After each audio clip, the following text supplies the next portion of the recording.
Welcome to New Mexico Black Rifle Operators Union. I'm your host, Sean. I was thinking about this, I've talked about it on and off, about knowing different firearms, being diverse. Now, I say that because I was watching more of the propaganda stuff coming out of the Ukraine, and you see a diversity of weapons, and I've covered them before on the podcast, what you see there. But it makes me think about, if the ball dropped, what will we run into in the United States? Would you be able to deal with the guns or the tools that you would find here? Specifically, would you be able to know what to feed it, ammunition-wise? As the world seems to be teetering on this precipice, and there's a lot of unknowns. I think about things like this because, I do. I'm a prepper. With being a prepper, one of the things I've learned is that, and prepping to a certain degree, I don't over prep. I could hold up for a month, or I could deploy and disappear if I had to. That's kind of how I was always taught to be.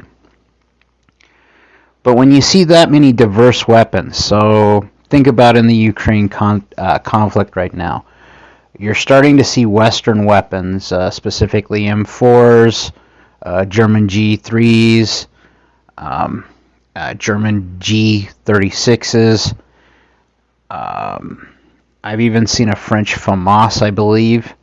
They're starting to be dumped off there. These are weapons that are being deprecated out of Western arsenals, right?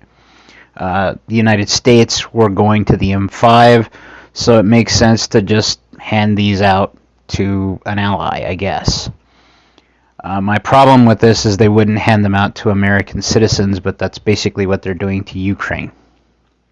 And there's no accountability for those weapons. We're now putting boots on the ground there. But back to what I was talking about, knowing diversity of weapons. Do you know the difference between an AR-15 and an AK?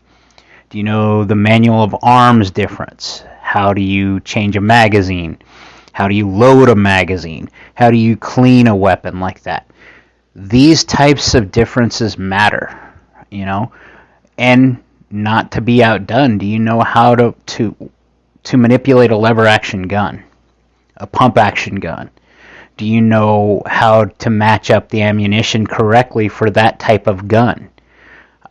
Do you know how to clean it? Do you know how to maintain it? Because if stuff goes that bad, and you do end up scrounging, and you do end up having to find other or acquire other things through trade or however you have to get it, are you able to manipulate it? I have a good friend who's supported this podcast a lot, who's into blades, because they don't run out of bullets. That makes a lot of sense. But for someone like me, I've always had to count on distance, because I'm a big guy. I cannot outrun someone. I'm either going to have to be able to outrange them, outhide them, or outfight them at range. So, with that, my tactics and my weapons array that I would use might be different than your all's.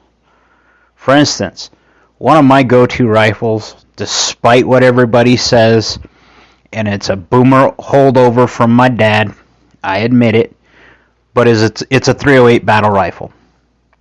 And why?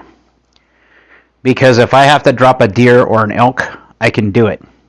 If I have to go through a car door, .308s don't lie. If I have to hit body armor, I may not be able to kill you right away, but I'm going to deprecate that armor pretty quick with that round. Plus, it's also got a hell of a knockdown kinetic energy pass. I can't carry as much ammunition, and it is heavier, but it makes a lot of sense for the .308. In the Southwest, .308, as my dad would put it, is a god caliber. Everybody knows where it is. Everybody has one. Ammunition, even during hard times, to hunt with or just to shoot with, yes, you'll pay a little more, but you can still find it. It's not like the 5.56 or even the 9mm lately. Better question, since we're talking about old school guns, what can you do with something like a revolver? You know, there's single action revolvers and there's double action revolvers. Do you know the difference? Do you know how to use either one? Because those are skills that probably should be honed a little bit. Even if you don't own one, see how they work.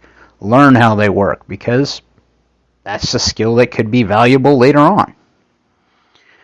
You know, having obsolescent options. My dad was a nightmare with an M1. I would never want to face my dad, even with an M16 or an AK, with an M1. My dad was vicious with 8 shots at a time. That said, I now have my daddy's M1. And I'm not as proficient as he is, but I'm no slouch with it. If I needed to, could I use it in that role for anything? Yes. Because I've practiced with it. You know, there's also that training aspect of this. Have you trained with different types of weapons enough that you can switch up if you have to? You know, I love AK. AK is still my only. But if I'm running with a group of friends around here and we're going to be like defending each other, I'm probably going to use my John Wick AR-15. Because our magazines are the same, and if I need something from one of those or a part from something, I'm sure we could swap if we need to.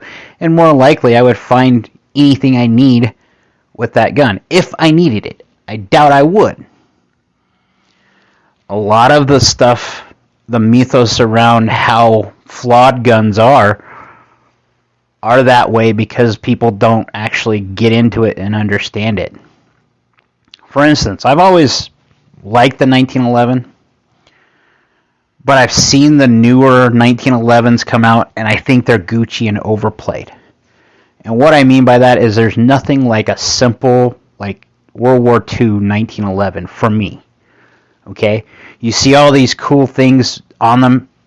It makes sense if you take a lot of what I've said before. Make the gun fit the shooter. Well, 1911 is great for that. But when you carry one, it's weird to have it always cocked with its hammer back and the safety on, because that's how the design is. Okay? It's okay. It can be done. It's done by a lot of people. Hell, there's a lot of law enforcement that carry a 1911. Me personally, kind of stick to Glock or to my SIG. And when I carry my SIG's a double action, single action. So the first pull is double action, but after that it's single. And the trigger is very good on my SIG.